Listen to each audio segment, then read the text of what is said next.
This week, we're going to talk supply and demand. We'll take a look at retail prices, and we'll preview next week's cattle on feed report. Welcome to the weekly livestock market update on Brownfield. I'm your host, Meghan Grebner. With us this week to talk all things markets and market reports is University of Tennessee's Charley Martinez. Good morning, Charley. Good morning. I apologize in advance for my nasally sounding voice. It's that time of the year where allergies win every day. All day, every day. Yep. All right. So we're gonna talk some supply and demand numbers. We'll get into the retail price picture as well. But first, let's kick things off and recap another fairly interesting week when it comes to the markets. Yeah, so interesting, I think is putting it lightly. Over last weekend till now, there's been a lot of news, and so it created interesting times during the market this week. So live cattle prices closed at $226.36 per hundredweight, which is 43 cents higher than last week, so relatively unchanged. The June live cattle prices closed at $212.22, which was down $2.47 compared to a week ago. And May feeder cattle future prices were closing at $296.86, which is down $1.10 compared to a week ago. And I want to put a pause right there because I think if people just look at the endpoints of last week and this week, there are some losses, there's some stability there. But if you were paying attention to the markets, the feeder calf prices, they jumped over $3 a pound or $300 per hundredweight for quite a bit in the middle of the week, especially around Tuesday and Wednesday. And then we saw some tumbling and then some rebounding in Thursday and Friday. So there was a lot of volatility within the week. But, week to week, it seemed like it was kind of more steady than what someone would think. Charley, may I ask a question there? Just knowing that we've had, we've been on this upward trajectory for so long, to see a couple of days to pull back and take a pause and correct, is that something that we just need to anticipate will happen as we're continuing this climb? Yeah. So, if we think about the market, volatility creates opportunity for speculators, right? So whenever we have volatility or we have drastic swings in the markets, the market's going to be correcting itself, but you also have behind the scenes a little bit of the speculation that's occurring. But we were already trending towards, the $3 per pound or 300 per hundredweight on the feeder contracts. And it was just one of those things where at what point are we going to blow through the top and then start a new, realm almost. And so this, last weekend's announcements or the myriad of announcements caused a lot of volatility, a lot of speculation, a lot of, expectation of prices going up. So we saw it go up. Well, classic fundamentals also, if you watch markets and your fundamentals, anytime there's a big jump, we still got to come back and fill that gap that we left, and then we'll start either climbing or going back down again. So, yeah, it was somewhat expected as the market's corrected itself. All right, let's get into hog markets. Yeah. So, well, before there was one other thing on the beef side. Choice box beef was closing at $352.49 at the end of the week, which is up a massive $6.52 or 2% from last week. Select box beef. It's early, Megan. Was closing at $342.39 at the end of the week. Which is up $11.22 or 3% from last week. So there was a massive jumps there on the boxed beef side of things. On the pork cutout, closed at $98.10, which is up 2% or $2.05 from last week. So we see another jump there. The national base hog carcass was up to $89.10, which is also 1% higher than a week ago. And then as we start turning the pages in the futures markets, June lean hog futures closed at $100.33, which is up 2% or $2.05 as well from a week ago. So it's one of those deals that as we start looking and paying attention to both of these proteins, I think we have two moving ships a little bit in different directions. And I think as we wade our way through different policies and border shutdowns that I'm sure we'll touch in a little bit, I think we just see two different markets occurring within these two proteins.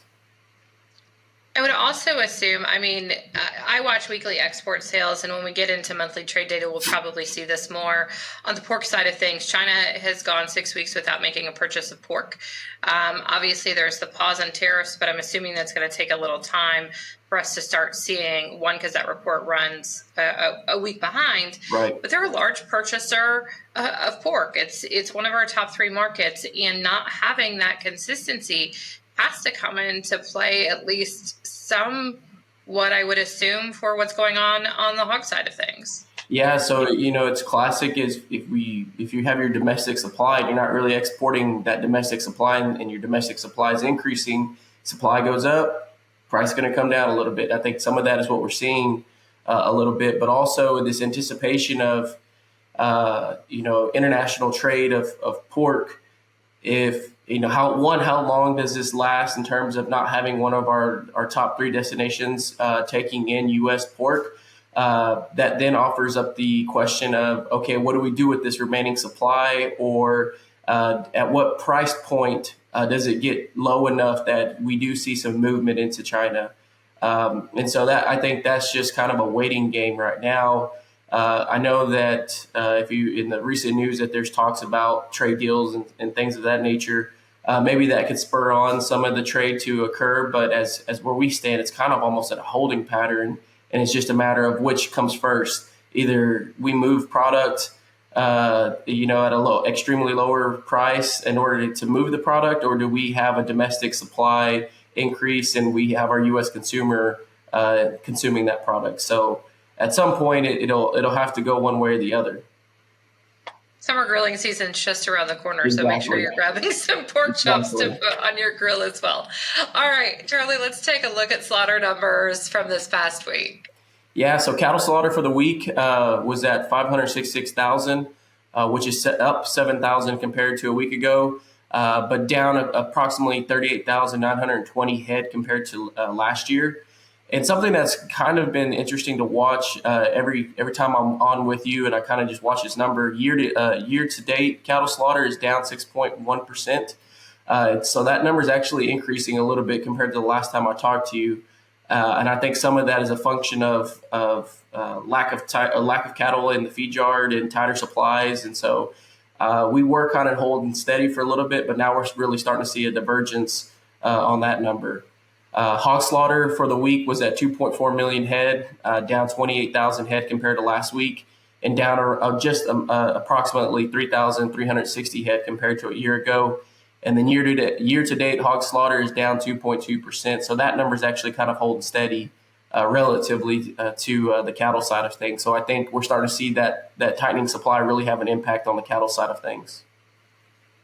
All right, supply and demand out this week. One of the big reports, a theme that you're going to hear probably from us, whether it's Charlie, Kenny, or Josh, suspension of cattle, live cattle, bison, and horses as well from Mexico. At this point, we're going to say it's indefinite. Everybody is working on both sides, and I know the USDA and the agriculture officials from Mexico are also continuing to work to try to push the pests down, but it's past the isthmus in Mexico, which is that narrow part, so that makes it a greater challenge. So that said, let's talk about supply and demand numbers and how things are looking on the beef side of things. Yeah, so you took a very complex problem and put it into very few sentences. So tip of the hat, Meghan. One of the things that was interesting in the WASI report that came out on the early part of the week was in there when you open it, the very first paragraph when it got to the livestock side was talking about the suspension of imports from Mexico and that it's deemed as indefinite. And so I think that's why we did see that the report or the U.S. side say, hey, we're not bringing in any more live animals on Sunday, which was Mother's Day. But I think it was just so that they had that information out before this report got out. So that way, there was no surprises or, trying to keep the report as true as they knew it could be. So the first thing in that report, that suspension of cattle for us on the cattle side of things, suspension of animals coming from Mexico is assumed to be indefinite. On the production side of things, total beef production was forecasted to be lower. And so even though we're slaughtering at heavier weights, just the mass number of supplies shrinking overshadows that increased production that we're seeing on a per animal basis. And so, they're anticipating lower production on the beef side. Pork production is forecasted to be higher because of increased hog supplies, primarily driven by the steady increasing rates of pigs per litter, and as well as the higher dress weight. So both, we've talked about it, the pork and the beef side having higher dress weights. They're expecting that to impact the pork side quite a bit. I did include this in here just because it often gets talked about sporadically by us, but egg production is forecasted to increase in 2026 as layer inventories continue to rebound from the HPAI related contraction that occurred in late 2024 and early 2025. So maybe with increased production, decreased egg prices. On the trade side of things, which is something that you and I talk about or just mentioned and talked about, for this report, we can start getting some indicators about 2026. So for 2026, they're expecting beef exports to be lower than the 2025 forecast, and that's simply driven by the tight supplies, which it reduces international market competitiveness for U.S. beef. Pork exports are forecasted to increase in line with higher production. So again, it kind of gets back to what we were talking about earlier. We have increased domestic supply. We got to do something with it. And so I think if supply goes up, price will go down to the point where it does become affordable for international market destinations. If we think about just this current year, the rest of this year for 2025, beef exports are reduced in this report compared to the previous month. And that's, again, because of the tighter supply. And when they look at the trade data, they're starting to see, what their expectation was and what their forecast was. It was actually lower. And as we now get into the rest of this year, we know we're going to have tighter supplies with reduced imports coming from Mexico. So they're expecting reduced exports. Pork exports are raised again, as mentioned, for 2026 because of supply. Pork exports in 2025 are raised because of first quarter data with improved export demand carried into the second half of the year. So, according to these reports, the question of what are we going to do with this pork, they're anticipating it to be moved to international markets. Even though we have tariffs and things of that nature, they're expecting that product to be moved into the international market, which to me means that there's some either expectations of a trade deal or the price of it just becomes affordable for our trade partners. On the price side of things, cattle prices in 2026 are forecasted to be above 2025. So I dug around in the report. For quarter one of next year, they're anticipating prices to be 17 cents higher compared to 2025. And that's based on tighter cattle supplies. Hog prices are forecasted to be lower in the first quarter of 2026, approximately $1.60 per hundredweight compared to quarter one of 2025. And that's based on increased hog supplies. And I talked about the eggs. Egg prices are expected to be lower in 2026. Cattle price forecast in 2025 were raised in this report by 10 cents per hundredweight, again, based off of tightening supplies and expectations moving forward. On the hog price side of things, hog prices are forecasted to be $65.65.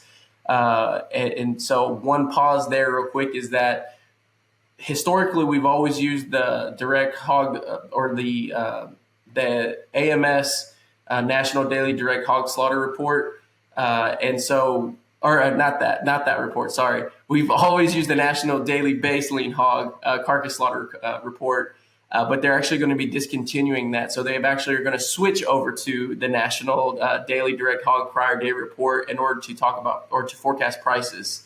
So the increase or the reflection of increase in prices that or that the decrease in prices that they're expecting is based off of a different report. And so their expectation moving forward is that the price of $65.65 is based off of a different report than we've historically used, which for us, that means that we're going to have to adjust what we report to you, Meghan, every week as we get out of May.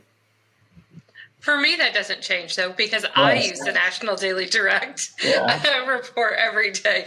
So now maybe we'll just be on the same page. Yeah, that's right. So I have a question, and I think it's probably worth clarifying. When we talk about the amount of imports that we're taking from Mexico, and one of the things that has allowed us, even with tighter beef supplies, to maintain our beef production has been the fact that we have increased slaughter weights, right? Mm-hmm. So that's kept us even. Now we're talking about not just a tightening U.S. cattle herd that has not really slowed contraction drastically and has moved to an expansion mode, but we're talking about losing a supply of feeder cattle that come in through southern ports of entries and gets placed into feed yards along what typically Texas, New Mexico, Arizona, that area, right? Right.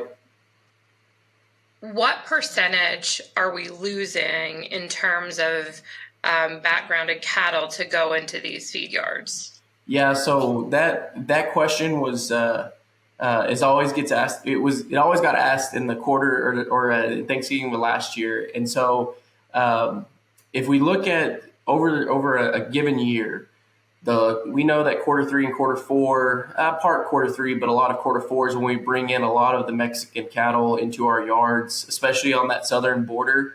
And roughly that can make up anywhere between 15 to 20% of placements during that time, just depending upon the year and kind of whatever market conditions are out there. As of right now, and we think about quarter two of this year and like any given year for quarter two, and depending upon market conditions, you're talking about anywhere between 5 to 7% of placements or receipts that are occurring are based off of these Mexican cattle. And so the thing that was kind of in question whenever we last restarted when we reopened based off of the closure of last Thanksgiving, the question was going to be what happened to those cattle, and are we going to rebound to previous expected levels? And we saw that we were getting back to the previous 5-year average and kind of what we normally do, or business as normal here in the U.S. with respect to putting feeder calves from Mexico into our yards. The question now moving forward is, with the closure, one, how long does this stay? Well, we know it's indefinite, and we know that some of it is based upon the thought of there's this New World screwworm, it's expanding, we need to get it under control, and until it's under control, we cannot be bringing in any of these cattle. Well, then that to me says that we're going to be here for a little bit of time. So not only are you talking about the U.S. cattle supply getting tight because of reduction, now we're losing this number here of 5 to 7% every week that we're not going to have, and then we have the compounding effect as we get into the quarter four, quarter three of this year. We could be really hitting a part where we have, substantial amount of cattle that historically are in our yards are not in the yards anymore. And that opens a whole nother ball of wax when it comes to the feed yards and, trying to be profitable and hanging in there. And do we look to Canada to find supplies? Where do we find the supply of cattle for? Does demand for lightweights really pick up because they just need to get supply and get, head in the yards? This opens up a whole new, I guess Pandora's box of questions.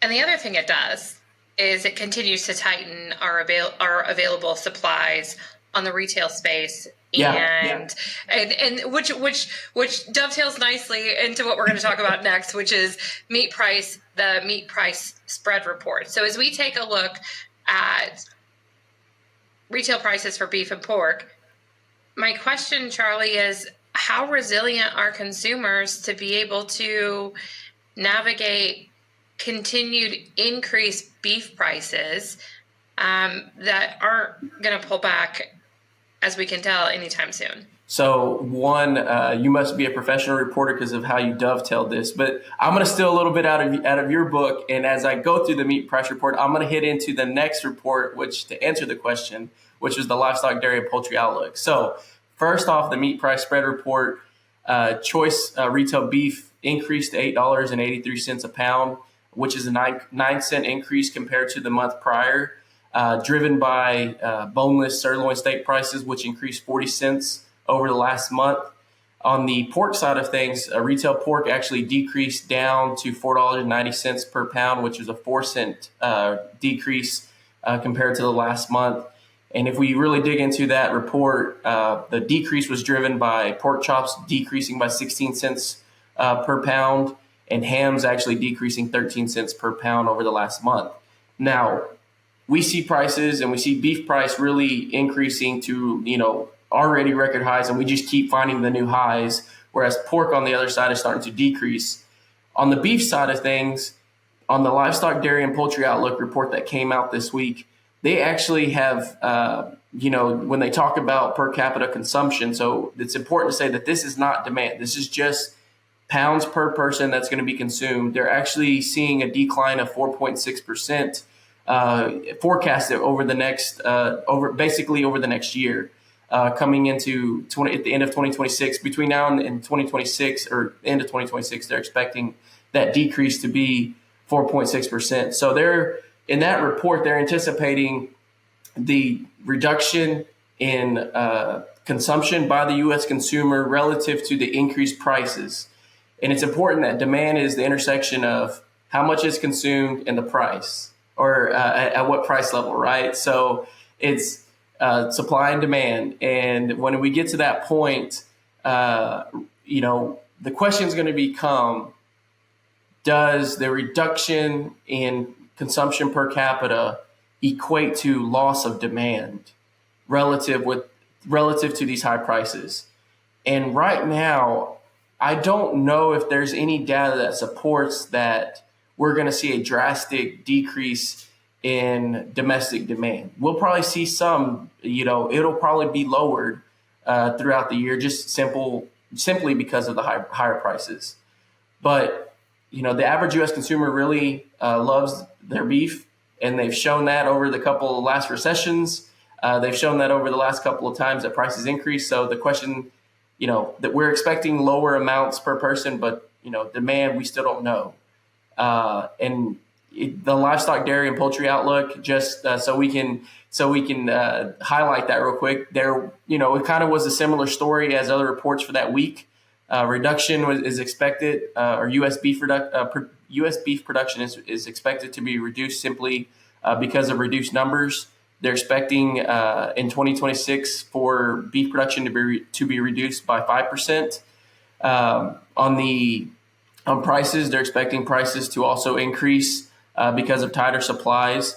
And then on the pork side of things, pork production in 2026 is expected to be 1.3% higher compared to 2025, and that's based off of higher hog supplies.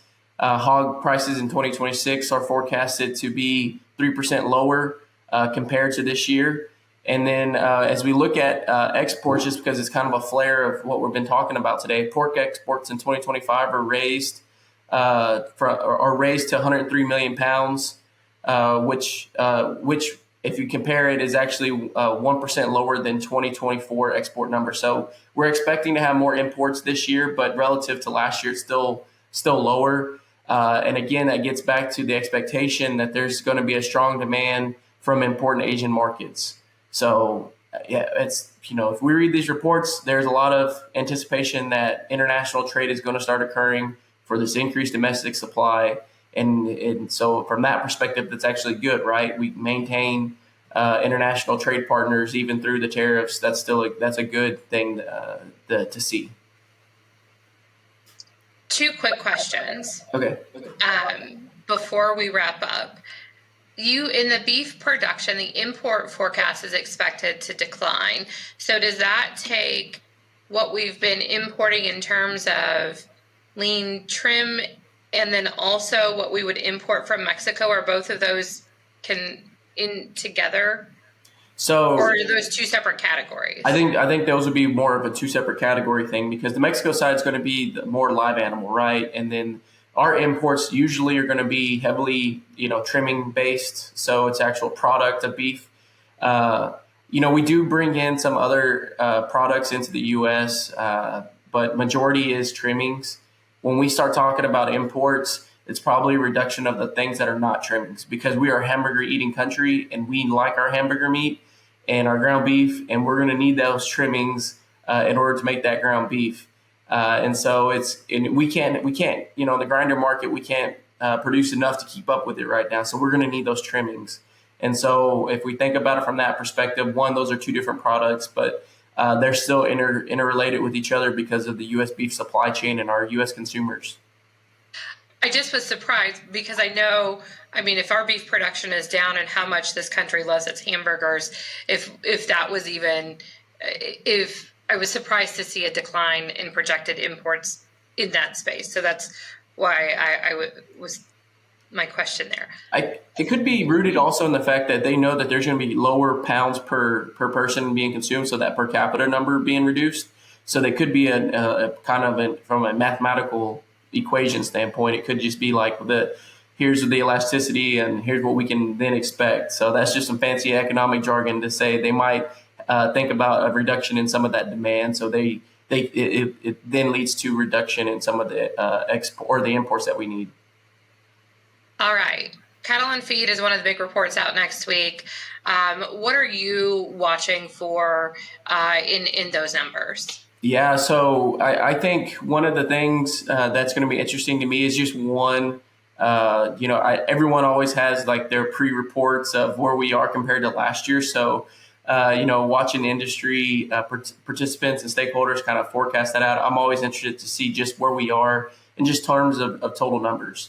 It's a report that we won't really have too many of the quote unquote nuggets or Easter eggs because it's not a quarterly report, but just the total numbers is going to be important. I'm also, given the fact of this week, every report that we saw was, kind of caveated with the fact that we're going to be expecting lower supplies coming from Mexico because of this indefinite suspension of live cattle coming from Mexico.